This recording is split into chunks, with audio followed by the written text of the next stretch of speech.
Asiya bint Muzahim était l'épouse du pharaon, le roi d'Égypte, l'un des hommes les plus puissants de son temps. Elle vivait dans un palais immense, entouré de richesses, de serviteurs et de luxe. Mais malgré cette vie royale, son cœur était doux, humble et compatissant.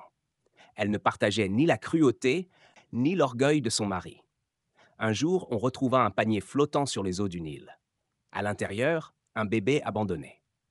Lorsque Asiya le vit, elle fut profondément touchée. Elle le prit dans ses bras et dit à Pharaon, ne le tuez pas.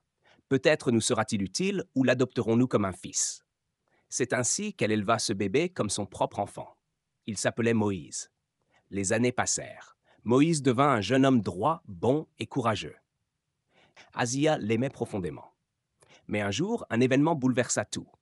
Moïse dut fuir le palais, accusé d'un crime. Son départ brisa le cœur d'Asiya. Elle ne cessa jamais de penser à lui. Un long moment plus tard, Moïse revint. Cette fois, il n'était plus un simple homme. Il était prophète. Il venait avec un message d'Allah, appelant Pharaon à abandonner son arrogance et à reconnaître l'unique. Pharaon refusa violemment. Mais Asiya, elle, écoutait en secret. Et elle crut.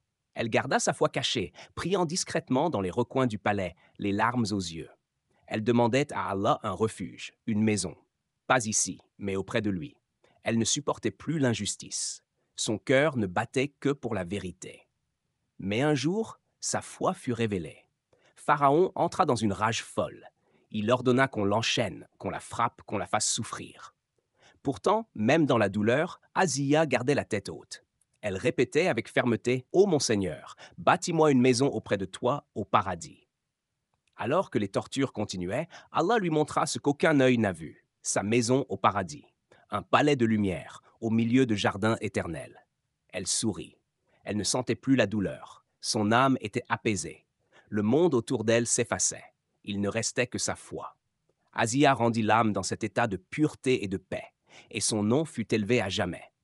Des années plus tard, le prophète Muhammad, que la paix soit sur lui, dit: beaucoup d'hommes ont atteint la perfection, mais parmi les femmes, Asiya, l'épouse du pharaon. Aujourd'hui encore, elle est un exemple. Une femme qui avait tout ici-bas, mais qui a choisi Allah. Elle a préféré la foi au luxe, la vérité au confort, le paradis à un palais doré. Elle nous enseigne que même dans l'ombre du plus grand tyran, la lumière de la foi peut briller. Et son nom est resté vivant à travers les siècles, gravé dans les cœurs, honoré dans les cieux. Elle est une reine, non pas d'Égypte, mais du paradis.